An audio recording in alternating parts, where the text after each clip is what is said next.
This is how my disabled butt preps for the week. I have gastroparesis, a pacemaker. I basically just have a lot of stuff going on, and I have a 5 and a 6-year-old. So I have to plan my meals if we're all going to be healthy and get what we need. I have breakfast, lunch, dinner, and snacks all laid out.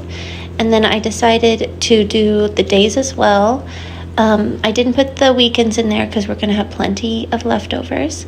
I'm trying out a new recipe here. I ended up wanting to do 2 new recipes, if you see that little blank spot, just because I love trying new things and I couldn't think of anything else. Okay, it is getting dark. I'm going to turn the light on in a second. I have an idea for everything because there's a lot of leftovers in our fridge. Well, not a lot. We've been gone for a long time, and there's a lot of random stuff I want to get rid of, like sitting in the back of our fridge. So that's why I put these different recipes together to try to get rid of them. Those are the 2 new recipes we're going to try. These are our snacks and our Monday, Tuesday, Wednesday, Thursday, Friday. This is the little note piece of paper I got from my daughter when I asked for her help so I could write our grocery list on something. And hey, you know what? It's big enough. It totally works. Yeah, it worked. It was just big enough. Okay, I'm going through and writing down everything from each of these recipes and ideas that I don't have yet that I still need. And again, we've been gone for a long time, so this is going to be a rather long list. I don't have everything totally filled in for every day for every meal because we do 3 things at every meal. We try to do a vegetable, a protein, and a carbohydrate. I always say that to my girls. They get 3 things.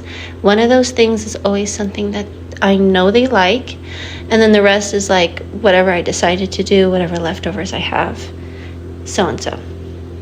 Okay, here I'm showing you what can be mixed together with snacks or with leftovers and things like that. I do not only make or only have one thing every meal, but I do only make one thing every meal. It's hard to stand for a long period of time in one place with a pacemaker when I faint easy and I have blood pressure issues.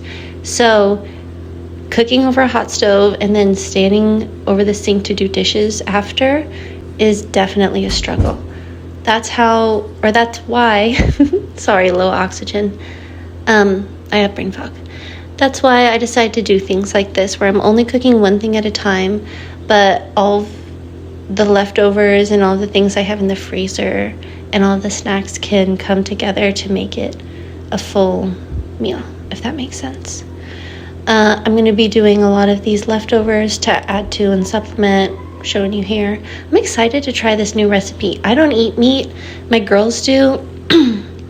Excuse me. So it is hard to come up with new ideas and things that I think that they'll like. Oh, goodness. Hi, puppy. Here's our list. It's very, very long. We go through a lot of fruits as snacks with our meal. Yeah, we go through a lot of fruits with everything. Here I have the same list rewritten out. I try to do sections for the grocery store. This list I will be ordering for delivery, but if I do go to the grocery store, it's hard for me to walk around like that and still have energy to drive home and be safe. So if I do have to do something like that, I need to have it organized so I'm not running all around the store going from one area to another. I try to get all the dairy stuff listed together, all the frozen stuff listed together, that sort of thing. I checked everything off as I went so I wasn't missing anything. I'm checking to make sure, double checking with all the meals. And that's it. That's how I start my week and plan my week as a disabled person with a 5 and 6-year-old. I hope that helped. I love you guys. Bye.